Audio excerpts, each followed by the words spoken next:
I am Olivia Walker, and if someone had told me that my life would take a drastic turn because of an overheard phone call, I would have laughed in their face. But it was true. Everything began at that moment, the moment I realized that my father, the man who always smiled brightly and reassured me that everything would be okay, was actually facing the risk of losing everything.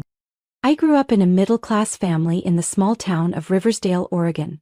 My father, Henry Walker, owned a furniture manufacturing company known for its beautifully crafted oak tables and kitchen cabinets. My mother, Laura Walker, was an elementary school teacher who devoted herself to caring for our family, keeping our home filled with laughter and warmth.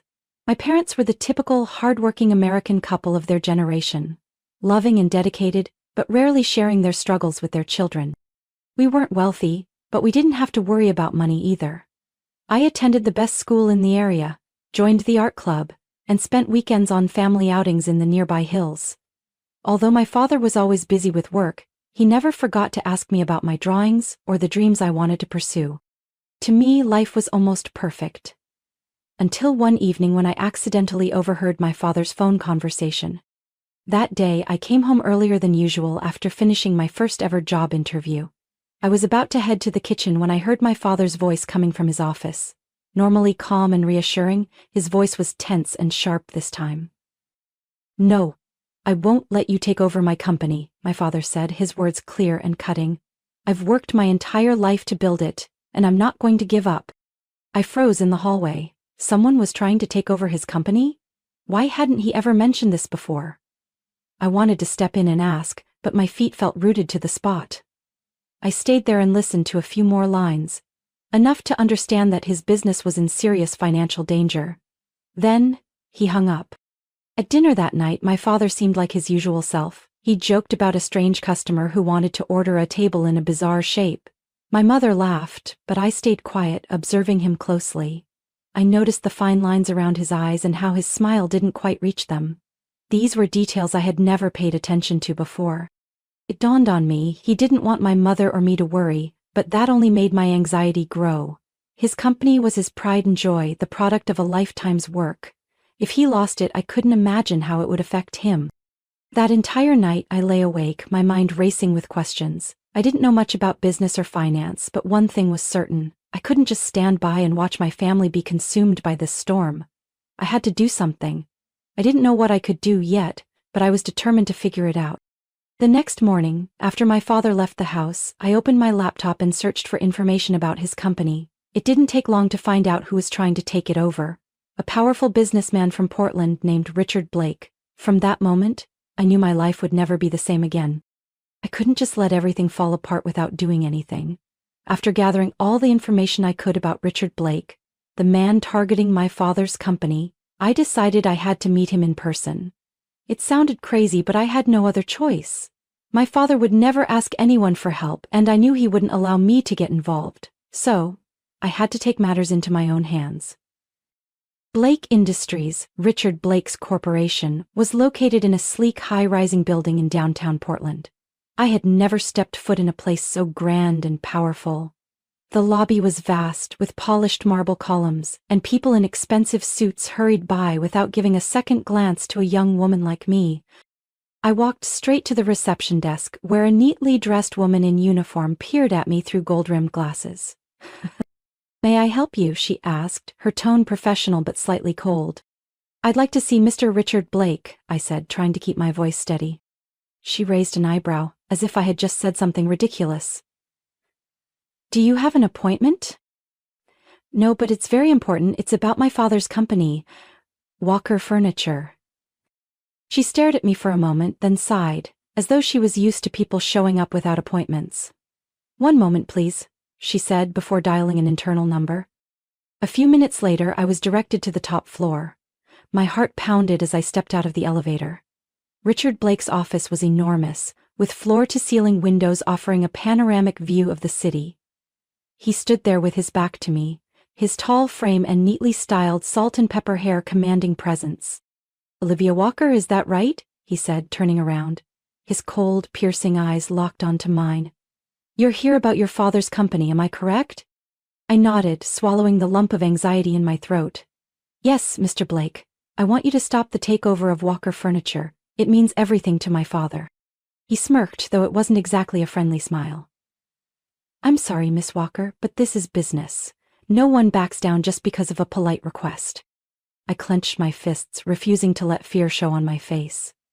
My father has spent his entire life building that company. He's created real value for the community. Can't you reconsider?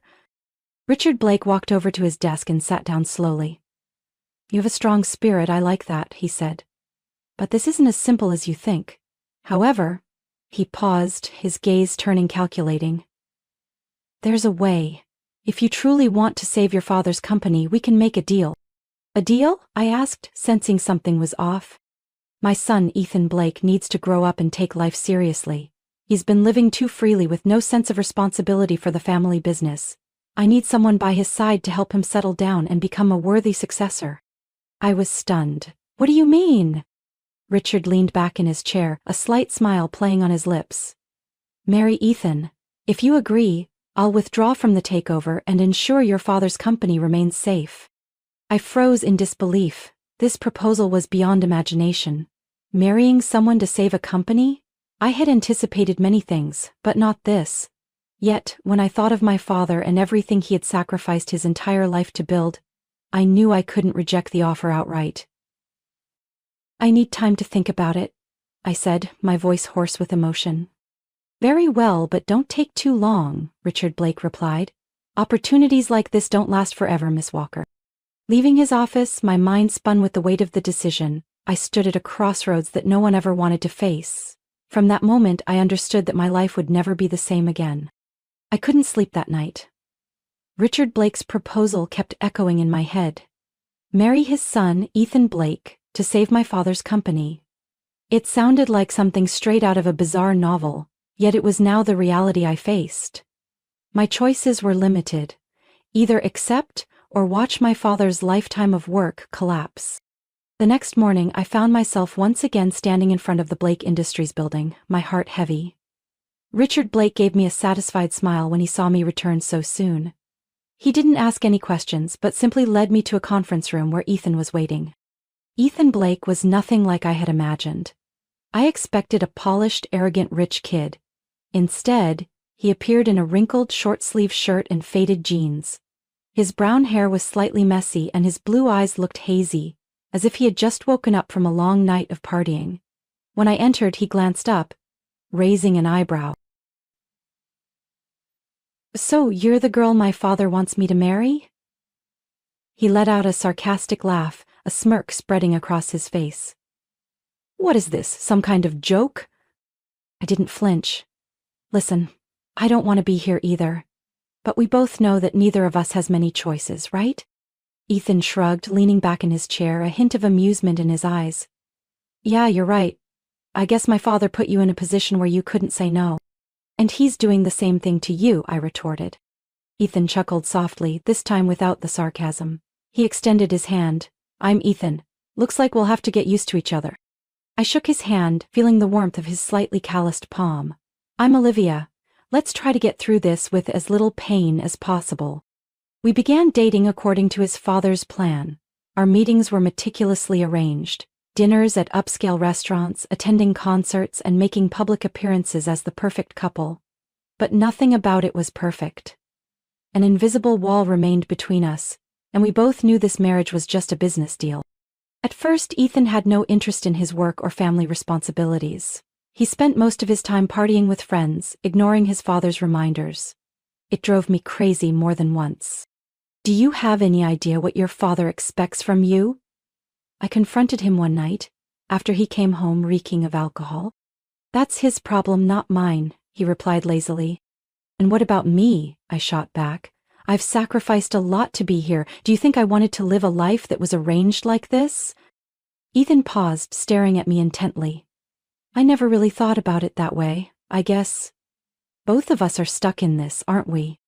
After that conversation, things began to change. Ethan started showing up at the office more often. He listened during meetings and began taking his role more seriously. Perhaps I helped him realize that if he didn't take action, everything would crumble. However, not everyone was pleased with the change. His mother, Victoria Blake, always watched me with a scrutinizing gaze, She made no effort to hide her discomfort with my presence in the family. "Olivia, I heard you've proposed some changes to the company," she said during a family dinner. "That's quite bold. Are you sure you have enough experience for that?" I kept a polite smile on my face, though I felt far from comfortable inside. "I'm just trying to support Ethan and the company through these challenging times, Mrs. Blake." She pressed her lips together, her eyes still filled with skepticism. "You should remember that not everyone is so quick to welcome outsiders into our world." I clenched my hand into a fist under the table.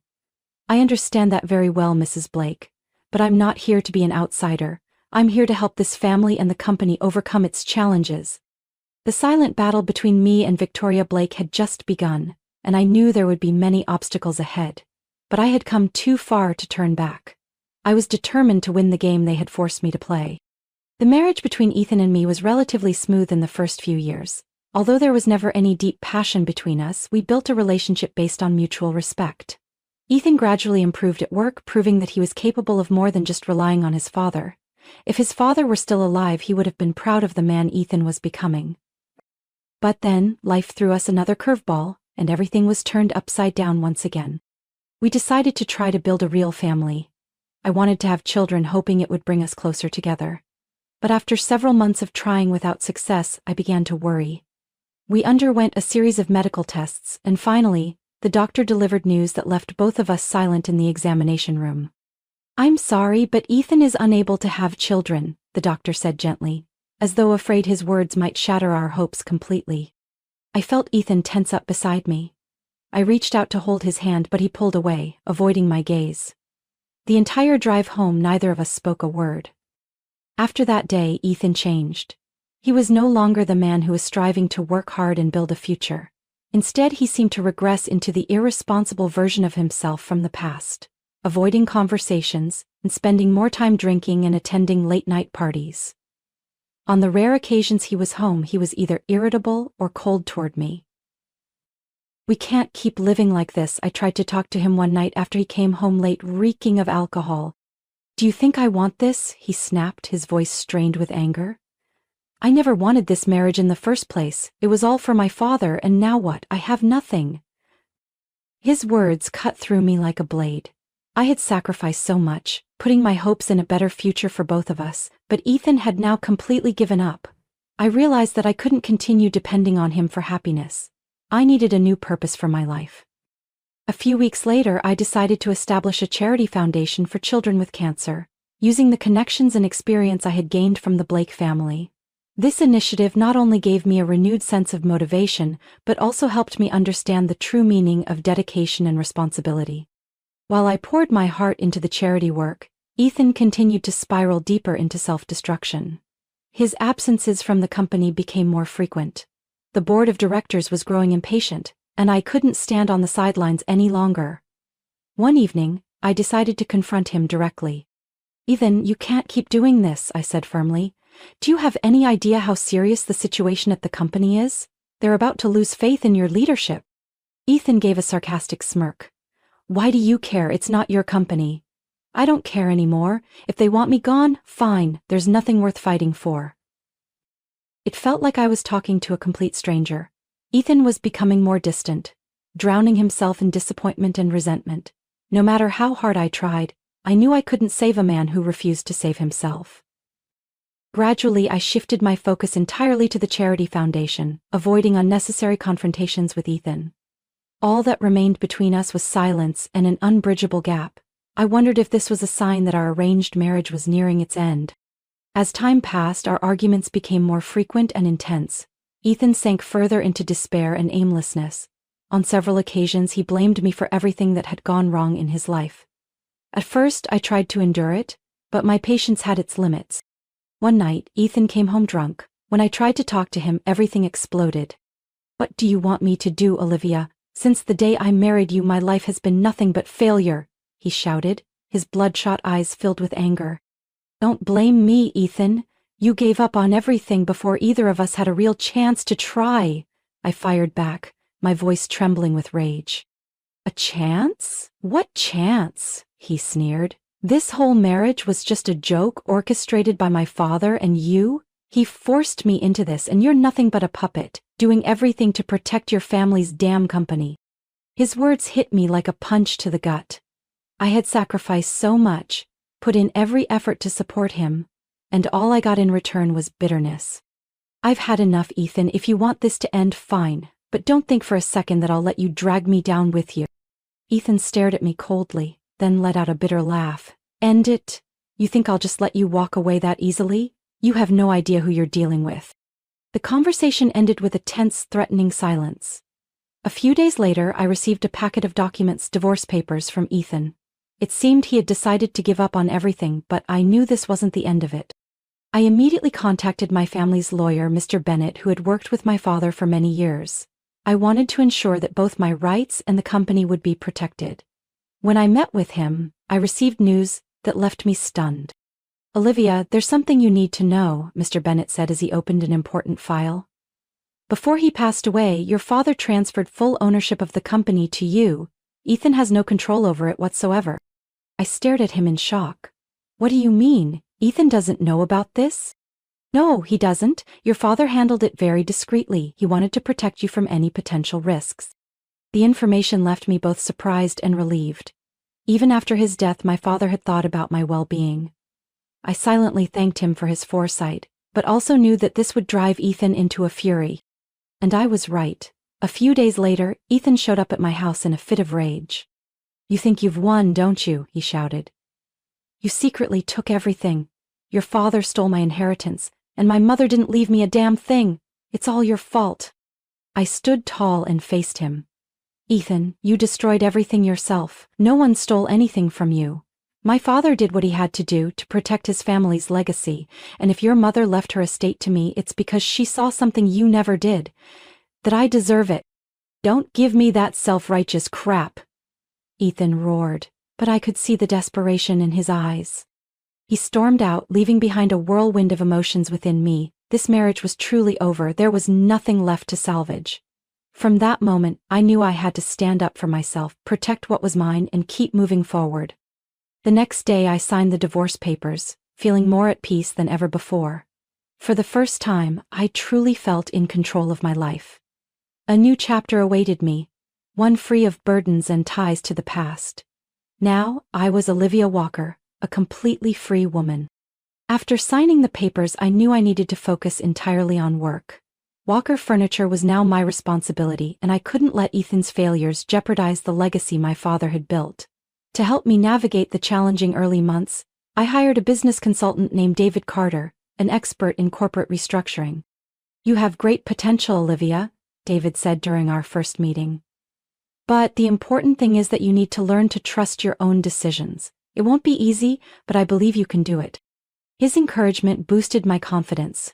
Under David's guidance, I gradually became familiar with financial strategies, human resources management, and new product development projects. I started to feel that I wasn't just preserving my father's legacy, but also elevating it to new heights.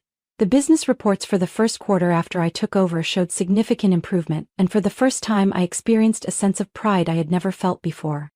Although I was busy with work, I didn't forget another responsibility: taking care of my former mother-in-law, Victoria Blake.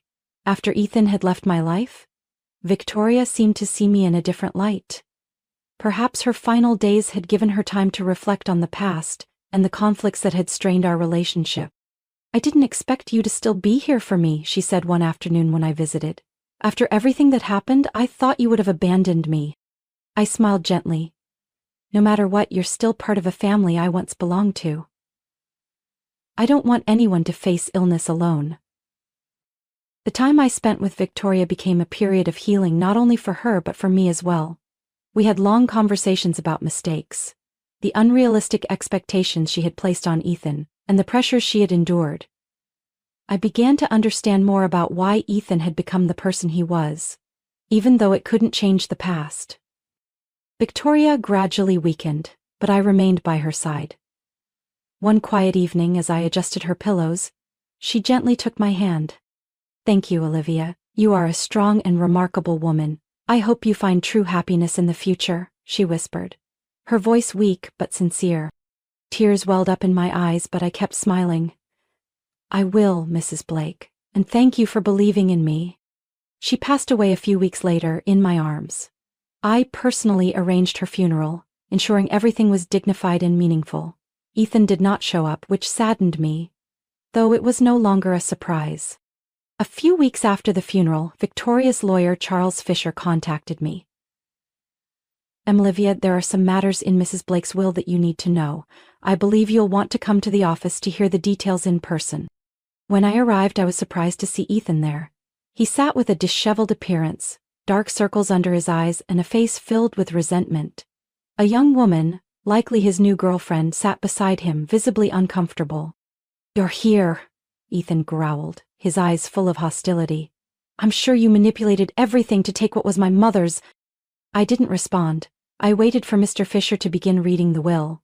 When he reached the most important part, that Victoria had left the entire estate, including her mansion and savings, to me, with the condition that the funds be donated to my charity. Ethan's face contorted in rage. "What up?" he shouted, leaping to his feet. "No way, this is a scam. My mother couldn't have done this." "Sorry, Ethan," Mr. Fisher said calmly. Mrs. Victoria confirmed this many times before her passing. This was her final wish. The woman next to Ethan immediately stood up, giving him a look of disdain. "You told me we'd inherit a large sum of money. Now there's nothing left. I'm not sticking around for this." She stormed out, leaving Ethan standing there, lost and bewildered. I said nothing more. As I walked out of the lawyer's office, I felt an overwhelming sense of relief. This inheritance wasn't just wealth. It was a testament to the journey I had endured, a journey full of pain but also of healing and rebirth. Leaving the office that day, I felt like a massive weight had been lifted from my shoulders. Ethan was now nothing more than a shell of failure. The one thing he believed could save his life was gone. He had been abandoned by the woman who had accompanied him and was now left with nothing but bitterness. But that was no longer my concern. I didn't feel triumphant, only at peace. Ethan had chosen his path and I had chosen mine. Now I could live free from the burdens, expectations, and toxic relationships that had once held me back. In the days that followed, I focused all my energy on both the company and my charity. David Carter, my business consultant, and I worked tirelessly to steer Walker Furniture toward a more modern and sustainable future. We expanded into the eco-friendly furniture market, introducing products made from recycled wood and environmentally sustainable materials. The new design team brought innovative ideas that captured the attention of magazines and investors alike. "You're doing a great job, Olivia," David said during a performance review. "Revenue is up 35% this quarter, and we've received numerous partnership offers." I smiled, pride swelling inside me. "Thank you, David. I couldn't have done this without your support and the team's hard work." But the company's success was only one part of the story. The charity foundation I had established for children with cancer was also making a significant impact. We built more clinics, provided support to families of young patients, and organized fundraising events across the state of Oregon. The thank you letters from families we helped never failed to move me. One day, during a visit to a children's hospital, a little girl named Sophie ran up and hugged me. "Miss Olivia, thank you for helping my mom," she said, her eyes shining brightly. "My mom says I'll get better soon and go home." I knelt down and hugged her tightly. "You're a strong girl, Sophie. I believe you'll recover soon and go on to do all the amazing things you dream of." Moments like this reminded me why I couldn't stop. This work was not only to honor my father but to create a new legacy, a place where others could find hope and strength, just as I once had. My life had finally found the balance I had always wanted. I lived in my parents' house but had renovated it to fit my new life. The old childhood paintings on the walls were now replaced by photos from charity trips and projects I was proud of. One evening, while organizing files on my desk, I received a message from Sarah, my best friend from the foundation. "Olivia, we need to celebrate. The latest report shows record-breaking donations."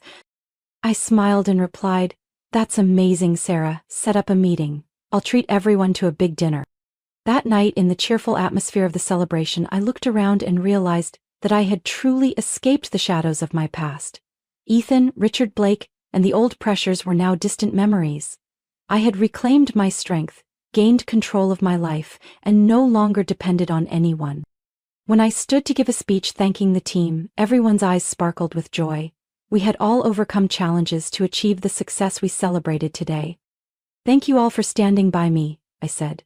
"We've accomplished something incredible and I believe the best is yet to come."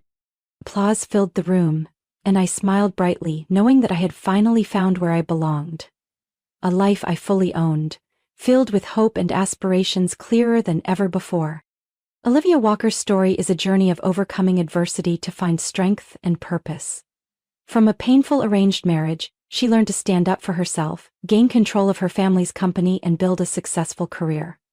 Through resilience, Olivia not only protected her father's legacy but also created new value through her charitable work. Her story reminds us that, in life, even in the face of loss and betrayal, determination and compassion can lead the way to a brighter future. What do you think of Olivia Walker's journey? Do you resonate with her struggles and triumphs? Share your thoughts below. Don't forget to follow the channel to discover more inspiring stories about life and family.